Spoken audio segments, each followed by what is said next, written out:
परमाणु की संरचना। ठीक है, ये चैप्टर हमारा चैप्टर नंबर 4, जिसमें हमने पढ़ा कि परमाणु जो है वो अब परमाणु कणों से मिलकर बना है। अब परमाणु कण है उसमें जो क्या है, इलेक्ट्रॉन और प्रोटॉन, जिनके ऊपर विपरीत चार्ज है लेकिन बराबर है। चार्ज विपरीत है लेकिन बराबर है। इनका जो द्रव्यमान है, ये इलेक्ट्रॉन का 0 मान सकते हो आप, और इसका 1 यूनिट है, याद रहे। प्रोटॉन का द्रव्यमान कितना है? 1 यूनिट। प्रोटॉन का द्रव्यमान 1 यूनिट, और इलेक्ट्रॉन का कितना छोटा है इससे? 200 गुना छोटा, इसलिए 0 बोल दिया हमने। 0 है नहीं, पर 200 गुना छोटा को 0 ही बोला जा सकता है। प्रोटॉन के मुकाबले इलेक्ट्रॉन 0 है। फिर ये तो हमने जान लिया कि इलेक्ट्रॉन और प्रोटॉन होते हैं। इलेक्ट्रॉन की खोज किसने की थी? जे थॉमसन ने। और प्रोटॉन की? ई गोल्डस्टीन ने। प्रोटॉन के बारे में बाद में पता चला, लेकिन खोज पहले हो चुकी थी प्रोटॉन की। गोल्डस्टीन ने पहले बताया था, लेकिन उसने प्रोटॉन नहीं बताया था। उसने किस चीज के बारे में बताया था? केनाल रे के बारे में। और बाद में पता चला केनाल रे क्या है? केनाल किरणें क्या है? धनात्मक किरणें हैं, जो कि प्रोटॉन ही है। ठीक है, तो ये हमने कल समझ लिया। फिर हमें इलेक्ट्रॉन प्रोटॉन पता चल गए, हमें उनके भार के बारे में पता चल गया, हमें उनके ऊपर चार्ज कितना है ये पता चल गया, हमें ये पता चल गया कि अब परमाणु सूक्ष्मतम कण नहीं है, वो भी छोटे छोटे कणों से मिलकर बना है। तो जो इलेक्ट्रॉन और प्रोटॉन है उनसे मिलकर परमाणु बना है, ये हमने जान लिया। तो इलेक्ट्रॉन और प्रोटॉन से परमाणु बना कैसे, इसका स्ट्रक्चर भी तो बताओ। तो स्ट्रक्चर बहुत सारे वैज्ञानिकों ने बताया, जिसमें सबसे पहले हमने किसका मॉडल पढ़ा है? जे थॉमसन का मॉडल,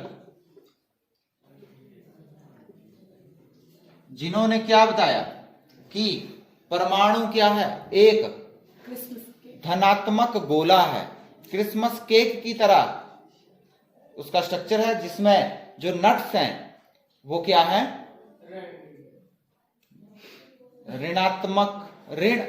ऋणात्मक आवेश हैं। तो उसने बोला कि पूरा गोला धन आवेश का बना हुआ है, जिसमें बीच बीच में ऋण आवेश हैं। जैसे क्रिसमस केक है, उसके अंदर नट्स डले होते हैं, वो नट्स जो हैं उसी प्रकार हैं जैसे परमाणु के अंदर नेगेटिव चार्ज हैं। क्योंकि नेगेटिव और पॉजिटिव चार्ज दोनों के ऊपर एक समान चार्ज होता है, इसलिए वैद्युतीय रूप से जो परमाणु होता है वो उदासीन होता है। सिंपल शब्दों में हम कह सकते हैं कि जो परमाणु है वो बिना आवेश के होता है, हालांकि वो आवेशित कणों से मिलकर बना है, प्रोटॉन और इलेक्ट्रॉन से। तो क्वेश्चन हमारे बन गए। थॉमसन मॉडल की व्याख्या करो। उसने 2 पॉइंट बताए थे, इलेक्ट्रॉन की खोज किसने की, प्रोटॉन की खोज किसने की, और केनाल किरणें क्या होती हैं। ये प्रश्न बन गए हमारे, और तुमने अच्छे से याद भी करने हैं। ठीक है, तो आज का जो हमारा टॉपिक है रदरफोर्ड का परमाणु मॉडल। तो रदरफोर्ड ने अब जानने का प्रयास किया कि जो पहले मॉडल दिए गए वो उतने कामयाब नहीं थे, तो कुछ तो डिफरेंट है।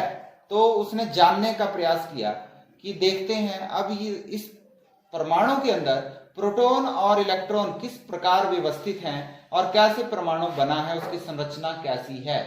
क्या समझने जा रहे हैं हम? ये परमाणु है, इसमें प्रोटॉन और इलेक्ट्रॉन कैसे व्यवस्थित हैं, इसको जानने का प्रयास करना है। और इनको जानने के लिए रदरफोर्ड ने क्या किया है वो हम यहां पढ़ेंगे। तो देखते हैं अब मॉडल है कैसा। ये रदरफोर्ड ने क्या किया, इसको जानने के लिए उसने सबसे पहले एक गोल्ड की फॉइल ली है। गोल्ड फॉइल, गोल्ड की फॉइल इतनी पतली ली है। देखो क्या, क्यों लिया गोल्ड? क्योंकि गोल्ड जो धातु है वो बहुत ज्यादा आघात वर्धनीय है।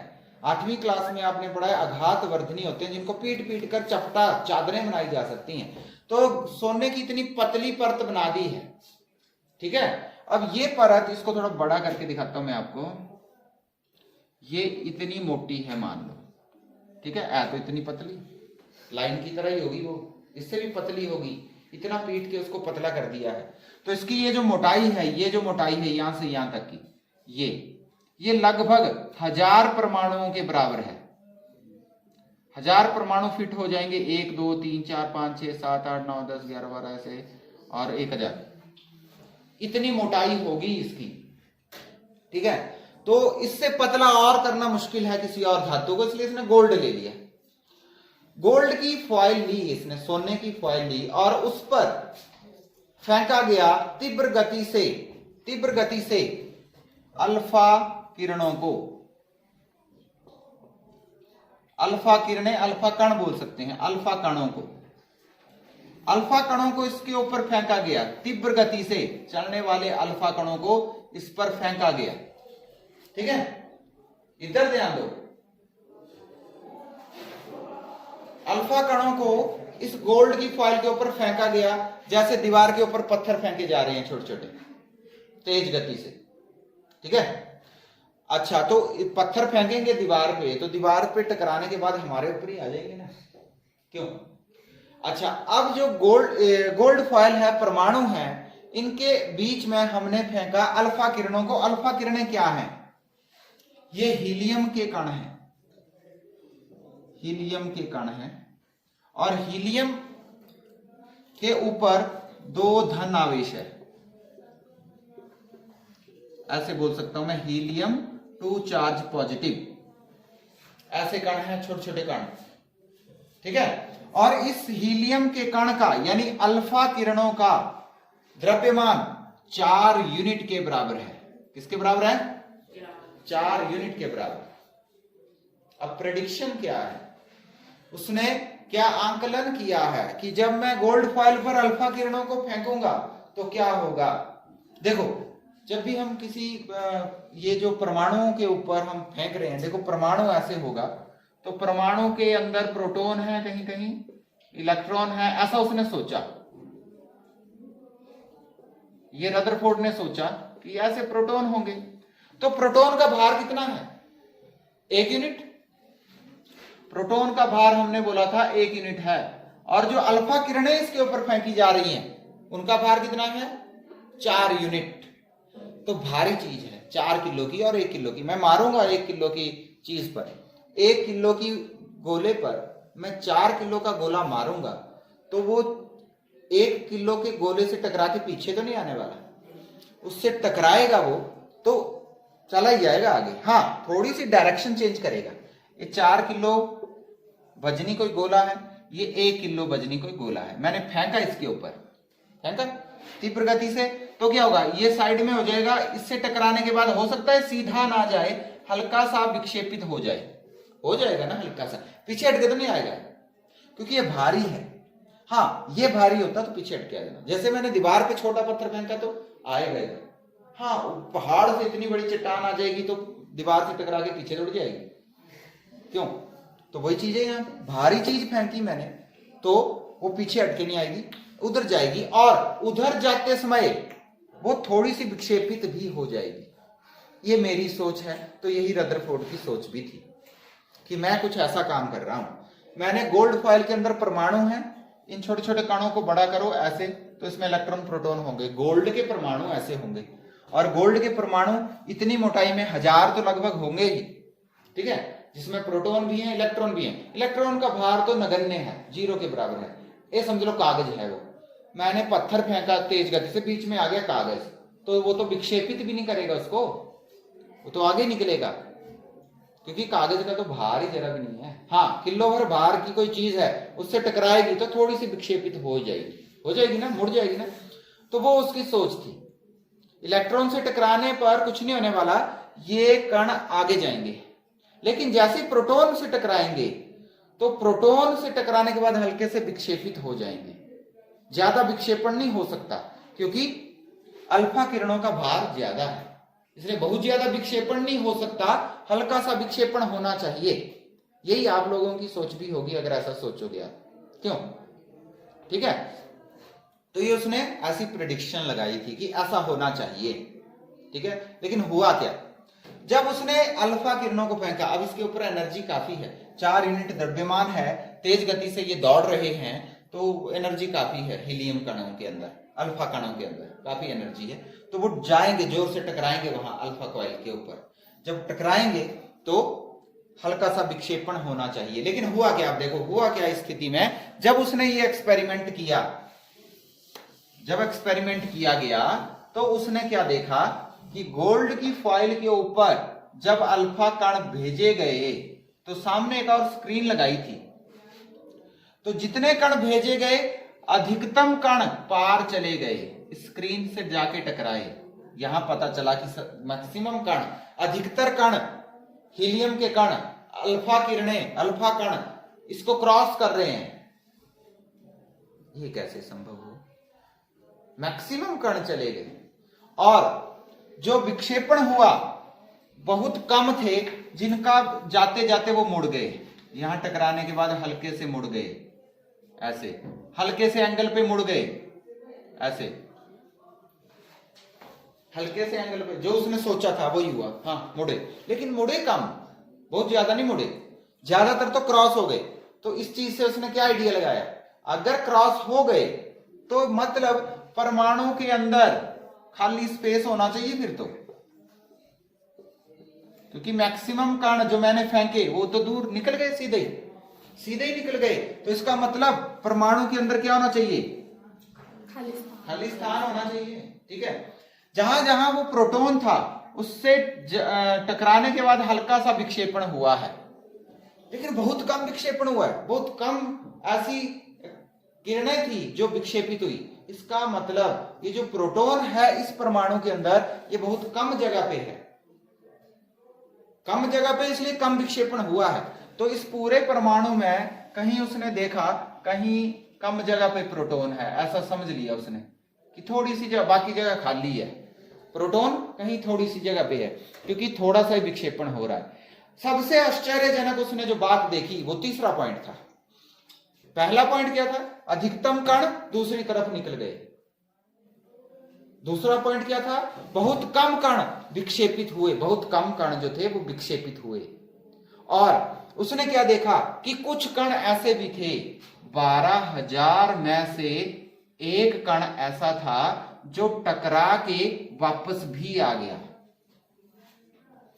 एक कण 12,000 कणों में से एक कण ऐसा भी था जो टकरा के वापस आ गया।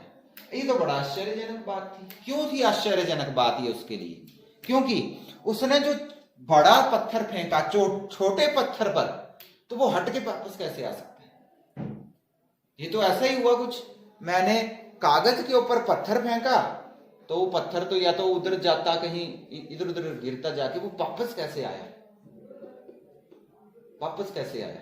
क्योंकि गोल्ड फॉइल के अंदर जो परमाणु हैं, उन परमाणुओं में ऐसा 4 यूनिट से भी भारी कोई चीज हो सकती है क्या? वापस तो तभी आनी चाहिए ना। ये कण वापस क्यों आएगा? क्योंकि ये ऐसी चीज से टकराया जो ज्यादा भारी थी। अब एक सोने के परमाणु का जो द्रव्यमान है वो लगभग शायद 30-35 यूनिट के बराबर है। तो इसका मतलब ये जो पूरा द्रव्यमान है सोने के परमाणु का, ये कहीं एक जगह इकट्ठा हो गया है भाई। अगर इसका सारा भार एक जगह पर सुनिश्चित कर दें, सारे प्रोटॉन इकट्ठे हो गए होंगे, अगर सारे प्रोटॉन इकट्ठे हो गए, उसने कोई छोटा सा आकार ले लिया है और अब इसका पूरे परमाणु का भार इसकी वजह से है, तो सारा भार केंद्र में केंद्रित हो गया है। अब अगर 4 यूनिट का परमाणु कण इसके साथ टकराएगा तो इसका भार तो बढ़ गया। इसमें 10-15 अगर प्रोटॉन है, 10-15 अगर प्रोटॉन है तो 10-15 यूनिट तो होगा ना भार इसका। तो अब क्या हो गया, इससे काफी बड़ा हो गया ये, तो अब इससे टकराया होगा तब आया होगा वापस। तो क्या चीजें पता चली यहां पे? कि ये कुछ ऐसा था कि हमने पत्थर फेंके हैं दीवार पे तो हटके आने थे वापस, लेकिन परमाणु यहां पर जब हमने फेंके परमाणु कण, हीलियम के कण, और वो दूसरी तरफ चले गए, इसका मतलब ये कुछ ऐसी दीवार है परमाणु की जैसे हम कांटेदार दीवार लगा रहे हैं और उस पर पत्थर फेंक रहे हैं, तो मैक्सिमम पत्थर क्या कहां जाएंगे, क्रॉस करेंगे। कुछ पत्थर ऐसे होंगे जो कांटेदार तार के साथ टकरा सकते हैं तो वो इधर उधर हो जाएंगे, और कुछ बहुत कम 12,000 में से एक पत्थर ऐसा हो सकता है उससे टकराया जोर से और पीछे हटके आ गया। तो ऐसा कुछ उसने समझा इस एक्सपेरिमेंट से। ठीक है, एक्सपेरिमेंट क्या था, सोने की फॉइल के ऊपर तीव्र गति से चलने वाले अल्फा किरणों को फेंका, इसके ऊपर गोल्ड की फॉइल के ऊपर। तो ये उसने सोचा था कि ऐसा होना चाहिए, हुआ कुछ और। क्या क्या हुआ ये देख लो, आपकी बुक में लिखा हुआ है। क्या हुआ, अधिकतम कण क्या हुए, बिना विक्षेपण के आगे निकल गए, सीधे निकल गए। अधिकतम कण कहां गए, सामने निकल गए। इधर ध्यान दो क्या हो रहा है, सामने निकल गए। दूसरा पॉइंट क्या था, बहुत कम कण जो अपनी डायरेक्शन को चेंज कर देते हैं, विक्षेपित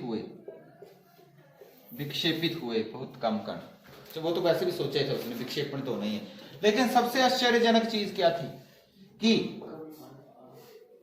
12,000 में से एक कण वापिस आया है हटकर। लेकिन आया क्यों, ये उसको पहले तो समझ नहीं आया कि ये कण वापस क्यों आया। इसका मतलब इससे भारी, इस कण से भारी कोई चीज थी उसके अंदर। तो इसका मतलब है, उसने क्या आइडिया लगाया, इससे तो आइडिया लगाया कि परमाणु के अंदर अधिकतम स्थान कैसा है, खाली है, जहां इलेक्ट्रॉन हो सकते हैं। और दूसरा, प्रोटॉन बहुत कम स्थान में है। अधिकतर स्थान खाली है तो प्रोटॉन कम स्थान में ही होंगे ना, बहुत कम स्थान पर है। ये अगर परमाणु है तो प्रोटॉन कहीं थोड़ी सी जगह पे है, थोड़ा सा स्थान लिया उसने। तीसरा, अगर कण टकरा कर वापस आए, इसका मतलब है कि परमाणु का सारा द्रव्यमान एक छोटे केंद्र में स्थित है। तो परमाणु का सारा द्रव्यमान एक छोटे केंद्र में है। ठीक है, अगर सारा द्रव्यमान केंद्र में है तो द्रव्यमान किसकी वजह से था, किसी परमाणु का द्रव्यमान इलेक्ट्रॉन की वजह से तो नहीं हो सकता, इलेक्ट्रॉन तो जीरो है। किसकी वजह से था वो, प्रोटॉन की वजह से। अगर 10 प्रोटॉन है तो परमाणु का भार भी 10 यूनिट तो होना ही चाहिए। ये परमाणु है, अगर इस परमाणु के अंदर अगर प्रोटॉन है 10, तो एटलीस्ट इस परमाणु का भार 10 यूनिट तो होगा, क्योंकि 10 प्रोटॉन जो है तो एक प्रोटॉन का भार 1 यूनिट है। तो बोला गया कि सारे प्रोटॉन कहां पर हैं, यानी सारा द्रव्यमान और सारे प्रोटॉन कहां पर है, एक जगह। और जिसको उसने बोल दिया केंद्र, यहां पर है पॉजिटिव चार्ज, केंद्र में है सारा द्रव्यमान और प्रोटॉन, केंद्र में उपस्थित है। और इस केंद्र जो है ये 1,00,000 गुना छोटा है इस पूरे परमाणु से। पूरे परमाणु से ये केंद्र 1,00,000 गुना छोटा है, और पूरा भार इस परमाणु का उस केंद्र की वजह से है। इसलिए ये 4 यूनिट वाला जब टकराया यहां पे तो वापस हट के आया, नहीं तो नहीं आना था वापस। अगर प्रोटॉन बिखरे होते तो प्रोटॉन से टकरा के वापस तो नहीं आने वाला था हीलियम कण। तो वो सारे इकट्ठे होकर ऐसे एक स्ट्रॉन्ग जगह बन गई है, केंद्र बन गया है। अब इसका भार बढ़ गया है, 10 यूनिट हो गया लगभग। तो ये तो 4 यूनिट का था, तो जब 10 यूनिट के इससे पत्थर से टकराए तो हटके ही आएगा फिर। क्यों, तो सारा भार किसकी वजह से है, केंद्र की वजह से। ये उसने 3 पॉइंट अब यहां पे अपने परमाणु संरचना के लिए बना लिए अपने एक्सपेरिमेंट से, कि परमाणु के अंदर मैक्सिमम क्या है, खाली स्थान है। दूसरा, प्रोटॉन बहुत कम स्थान पर है। तीसरा, परमाणु का सारा द्रव्यमान यानी प्रोटॉन सारे एक छोटे से भाग में स्थित हैं, जिसे केंद्र कहा गया है। नाभिक कहा गया है। इस केंद्र को क्या कहा गया है? नाभिक। इस नाभिक की वजह से सारा द्रव्यमान है परमाणु का। परमाणु का सारा द्रव्यमान नाभिक की वजह से, उस नाभिक में ही सारे प्रोटॉन हैं। समझ गए? तो ये कुछ पॉइंट उसने निकाले उस एक्सपेरिमेंट से। फिर इसने अपना मॉडल दिया और मॉडल में उसने क्या लिखा है, ये 3 पॉइंट यहां पर लिखे हैं जिसमें उसने बताया है। अच्छा देखिए, ये एक पॉइंट है कि 1 लाख का मतलब है 10 की शक्ति 5 गुना छोटा। तो नाभिक कितना छोटा है पूरे परमाणु से? 5 गुना, 10 की शक्ति 5 गुना, यानी 1 लाख गुना छोटा है नाभिक, इतना सा है। और परमाणु उससे 1 लाख गुना बड़ा है। और परमाणु है क्या? बहुत ही छोटा कण है। सोचने वाली बात है, परमाणु तो बहुत छोटा कण है जिसको हम देख भी नहीं सकते। तो उससे 1 लाख गुना छोटा उसका केंद्र है, और उस पूरे परमाणु का भार ही उस केंद्र की वजह से है। समझ गए? तो पहला पॉइंट क्या बोला इसने? अब इसने निम्नलिखित लक्षण दिए अपने नाभिकीय मॉडल में। इसको उसने बोला ये क्या है? नाभिकीय मॉडल। रदरफोर्ड का ये परमाणु मॉडल क्या था? नाभिकीय मॉडल, क्योंकि इसमें नाभिक की खोज हुई। ठीक है, नाभिक की खोज की इसने, न्यूक्लियर फिजिक्स बन गई अब ये। ठीक है, तो नाभिकीय परमाणु में इसने क्या बोला? परमाणु का केंद्र धन आवेशित होता है। जो परमाणु है, देखो पॉइंट पहला क्या लिखा है बुक में, परमाणु का केंद्र है जिसको नाभिक बोला है, वो धन आवेशित होता है। केंद्र धन आवेशित है। और धन आवेशित क्यों है? क्योंकि उसमें प्रोटॉन है, इसे नाभिक कहा जाता है। और परमाणु का लगभग सारा द्रव्यमान किसकी वजह से है? नाभिक की वजह से। पहला पॉइंट नाभिक के ऊपर था, केंद्र है और उस धन आवेशित है, इसे नाभिक कहा गया है, और इस नाभिक की वजह से इसका सारा द्रव्यमान है। दूसरा पॉइंट उसने बोला, इलेक्ट्रॉन नाभिक के चारों ओर घूम रहे हैं। इस नाभिक के चारों ओर इलेक्ट्रॉन घूम रहे हैं, ऐसे वर्तुलाकार मार्ग में, ऐसे इलेक्ट्रॉन इलेक्ट्रॉन ऐसे घूम रहे हैं वर्तुलाकार मार्ग में। इलेक्ट्रॉन कहाँ है? इस नाभिक के चारों ओर वर्तुलाकार मार्ग में घूम रहे हैं। जैसे सूर्य के चारों ओर ग्रह चक्कर लगा रहे हैं, वैसे ये इलेक्ट्रॉन नाभिक के चारों ओर चक्कर लगा रहे हैं, और ये एक परमाणु है। ठीक है, नाभिक का आकार परमाणु के आकार की तुलना में काफी छोटा है। ये जो नाभिक है इसका आकार बहुत छोटा है परमाणु की तुलना में। इस पूरे परमाणु की तुलना में इसका आकार बहुत छोटा, और कितना छोटा है? 1 लाख। 3 पॉइंट उसने दिए, ये बन गया मॉडल। समझ गए? तो ये था रदरफोर्ड मॉडल। यहां पर उसके एक कमी थी, लेकिन उसके मॉडल में क्या कमी थी कि अगर इलेक्ट्रॉन, कोई आवेशित कण घूम रहा होता है, अगर कोई आवेशित कण गति में है, तो वो अपनी ऊर्जा खो देता है, अपनी ऊर्जा खो देता है। यानी कोई परमाणु है, मान लो कार्बन का परमाणु है, तो कार्बन का परमाणु रहेगा ना। कार्बन डाइऑक्साइड है, कार्बन डाइऑक्साइड है वायु में, खत्म थोड़ी हो रही। वो या तो हमारे पेड़ों के अंदर जा रही है, हम छोड़ रहे हैं।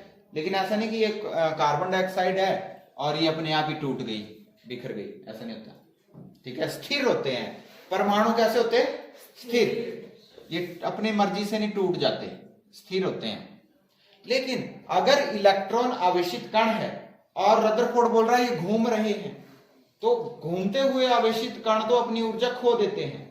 अर्थात अगर ये अपनी ऊर्जा खो रहे हैं तो ये नाभिक के नजदीक आते आते और नाभिक में ही मर जाएंगे, गिर जाएंगे। ऐसा अगर हुआ, अगर इलेक्ट्रॉन ऐसे सारे नाभिक में चले गए, तो परमाणु खत्म नहीं हो जाएगा? तो इसका मतलब परमाणु तो अस्थिर होना चाहिए। तो ये कमी थी, वो समझा नहीं पाया कि हाँ ये बात तो है। तो इलेक्ट्रॉन कैसे घूम रहे हैं, आखिर क्या बात है कि इलेक्ट्रॉन घूम भी रहे हैं और अपनी ऊर्जा भी खो नहीं रहे, ये बात उसको समझ नहीं है। ये एक कमी थी इसके मॉडल में। इस बात को वो नहीं समझा पाया कि इलेक्ट्रॉन वर्तुलाकार में लगातार गति में होते हुए भी अपनी ऊर्जा क्यों नहीं खोते। अगर उसकी ही बात माने तो प्रॉब्लम क्या आ रही थी कि इलेक्ट्रॉन अगर घूम रहे हैं तो अपनी एनर्जी इनको खो देनी चाहिए और लास्ट में गिर जाने चाहिए नाभिक में, तो परमाणु अस्थिर होना चाहिए। जबकि हमें पता है परमाणु तो स्थिर है। इसको नहीं वो समझा पाया था। ठीक है, यहां पर रदरफोर्ड मॉडल खत्म हुआ। इतना ही करना है आपने। क्या क्या उसमें पड़ा उसको अच्छे से समझना है। इसकी जो ये कमी थी ये दूर की बोहर ने। बोर, आगे बोर का मॉडल आया। इस काम के लिए नाभिक की खोज के लिए रदरफोर्ड को 1908 में, शायद 1908 में नोबेल पुरस्कार मिला था रदरफोर्ड को। 1908 में नाभिक की खोज के लिए नोबेल प्राइज मिला, समझ गए। और इनको भौतिक शास्त्र का, न्यूक्लियर फिजिक्स का, नाभिकीय भौतिकी का, न्यूक्लियर फिजिक्स का जन्मदाता कहा जाता है, father of nuclear physics. Nuclear क्या होता है? नाभिकीय। फिजिक्स क्या होता है? भौतिकी। नाभिकीय भौतिकी का जन्मदाता, फादर ऑफ न्यूक्लियर फिजिक्स कहा जाता है रदरफोर्ड को। याद रखना, ये प्रश्न कई बार ऐसे पूछा जाता है जनरल साइंस क्विज में। और इनको नोबेल प्राइज 1908 में किस लिए मिला? नाभिक की खोज के लिए, समझ गए। तो अभी बोर ने क्या दिया मॉडल में? उसने कुछ भी नहीं बोला, उसने सिर्फ ये बोला कि इलेक्ट्रॉन क्यों स्थिर हैं।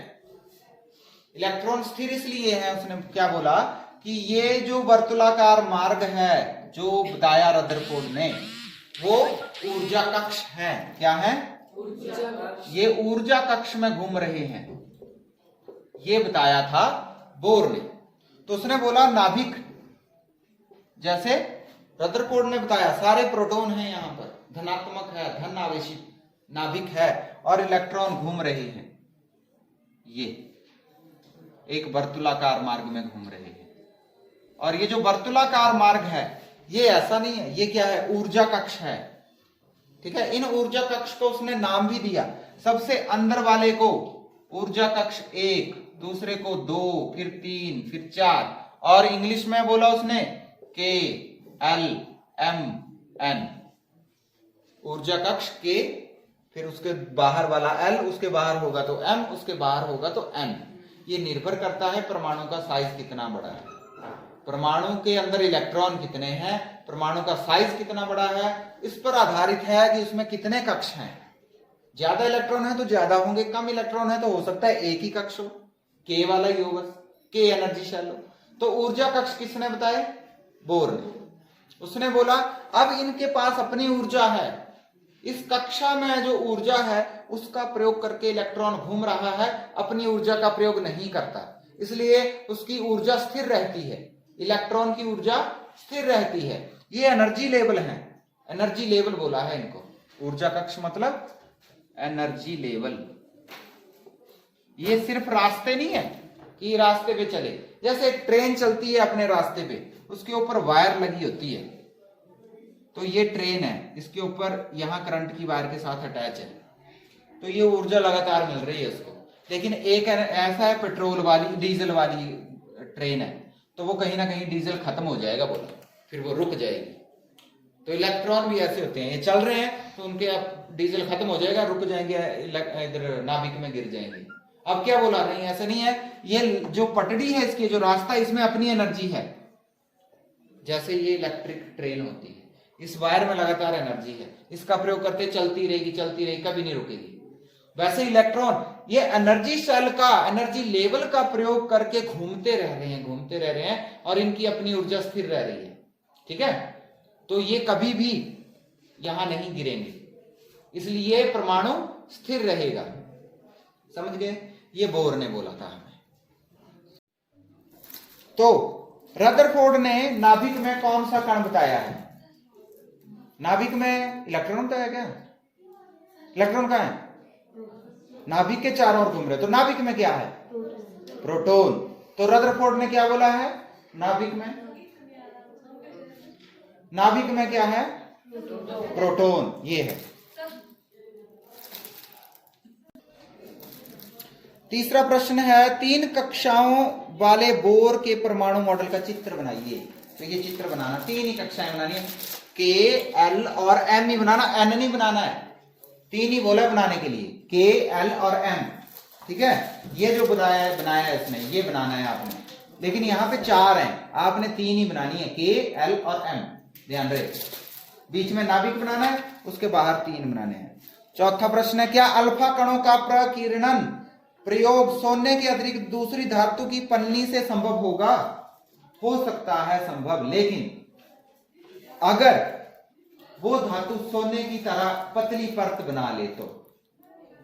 ठीक है, अगर बहुत मोटी हो जाएगी परत तो उसमें खाली स्थान मिलेगा, यानी लाखों परमाणु जब इकट्ठे हो जाएंगे तो सबके नाभ किसी ना किसी के नाभिक से वो टकरा ही जाएगा और हटके वापस आ जाएगा।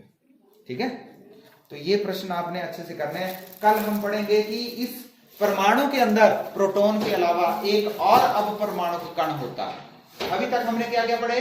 प्रोटॉन और इलेक्ट्रॉन। अब कल हम बोलेंगे एक और निकला, फिर बाद में एक और अपपरमाणु कण की खोज हुई, उसको कल पढ़ेंगे। ठीक है।